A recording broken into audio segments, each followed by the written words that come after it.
What is up, everyone? We are in Boonton, New Jersey. It's the flagship facility for TerrAscend, and we basically want to showcase to you guys an inside look from seed to sale as to how all their product is made.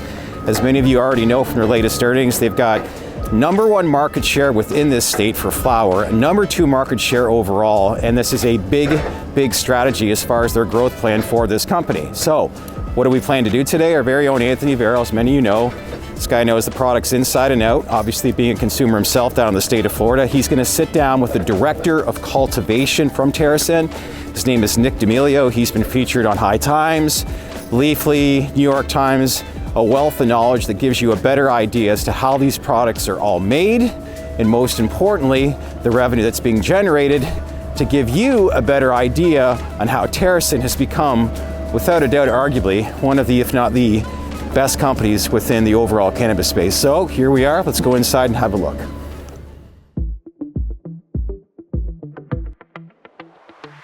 So we're doing a seed to sale thing right now. So Anthony's gonna actually walk us through, along with the crew here, on everything starts to finish to give you the product that you want in the dispensary. So come on, let's have a look. So this step here is us essentially cutting down for harvest. So these plants get cut down in the dry room. They're weighed through our metric tags, our metric system, and then they're moved into the dry room, which still have a 10 to 12 day dry. We track our water activity and our moisture levels for our dry rooms before we pull them down. And we have a certain temperature and humidity set point, cool and low humidity, to make sure that we ensure a preserved cannabinoids and terpene profile for the plant.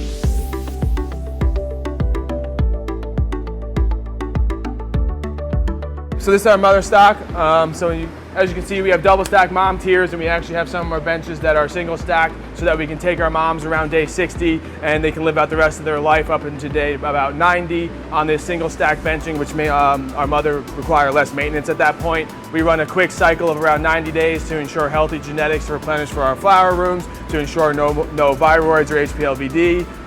We essentially come in here, do around 2 to 3 generations of our mom stock so that we can continue to cycle them out. So you'll have around a 2-week-old, which will be in our bedroom, then move over here once they hit around week 3. Our 45 and our 90s. Our 90s get killed off, replaced with our 45s, and then we continue that cycle. Question, I know there was music when we walked into the room. Yes. Is that for the people or the plants? Both. The team loves to groove and keep moving with the music on, but the plants themselves too I think they love music, Walk us through this room. This is a flowering room, correct? Yep, so this is one of our 8 flower rooms for production. So essentially those plants we saw in veg will come in here. They'll get laid out on top of our Rockwell slabs that you're seeing here. And then there's a certain task schedule that we follow on our prune ups, when we start irrigations to a certain signal. How much older are these plants than the flowering room that we were just in? So about 6 weeks older than those plants. Those plants were around day 12, and these are closer to around day, I want to say, 47. So it'll be like day 49 on Friday, and then they go, the other weekend. How much longer do they go? Around 56 days. Okay. I'm sorry, 55 days. And then they're cut down Yep. after. Okay.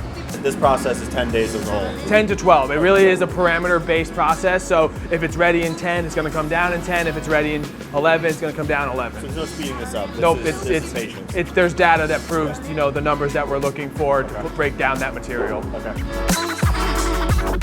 So this is our flower pack room. So essentially in here we do our 1/8 packing, quarter packing, half ounces, ounces, and then our pre-roll machine. So our pre-roll machine here will essentially take anywhere from 2+ pounds of material that's pre-ground and do the pre-rolling for us.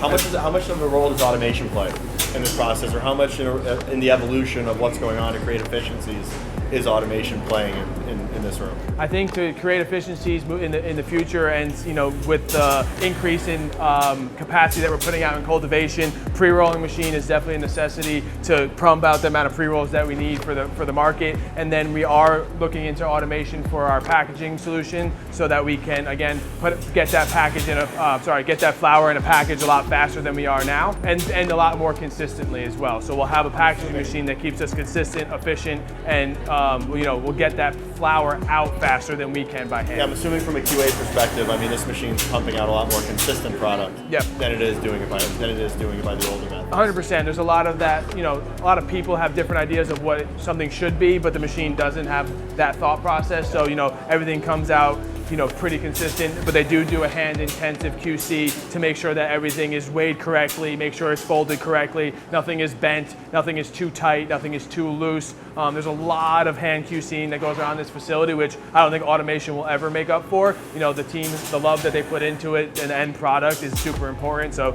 getting those guys hands-on is the best way to ensure a quality product and moving I know from out. a branding perspective, I mean, you guys do have several brands of pre-rolls in the portfolio.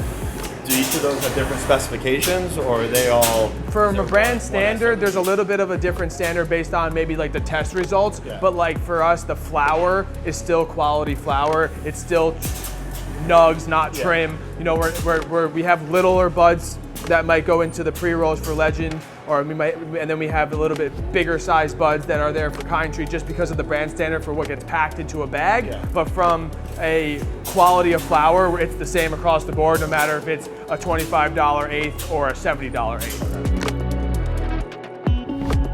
I'm with Ricky Hyman, State Director, New Jersey for TerrAscend, and we're in the extraction lab. So far, we've gone through the cultivation assets. We're going through everything seed to sale. Walk us through this. How does this play its role in the entire process of finished products? So extraction is a very important role for us at TerrAscend. That allows us to turn all the biomass that can't end up as packageable flour into something useful. So we create our own terpenes from CO2 extraction. We have our hydrocarbon extraction, which we create all of our live resin products.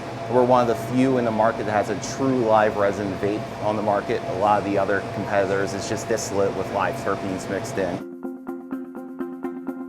This is an important state for a lot of companies when you look at their footprint across the country.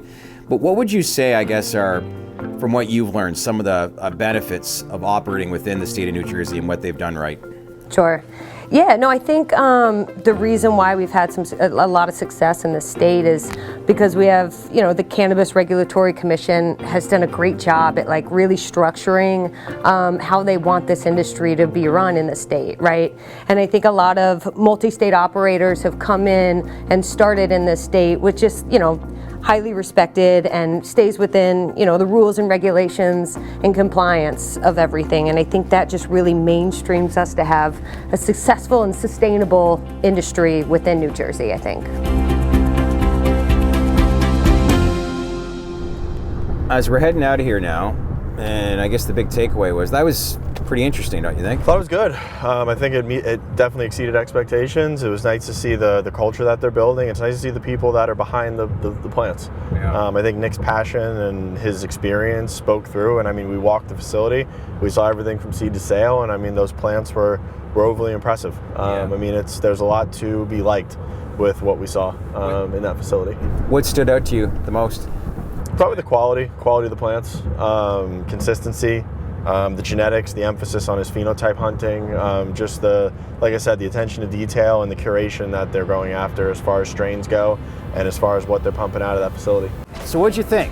Leave your comment below. Let us know what you thought. Did you find this information helpful? If there's any information you want to learn more of, then let us know what that is. As usual, share this video with your network, click on that bell for notifications, and as always, subscribe to our channel because we would not be here without you. Thanks for watching, everyone.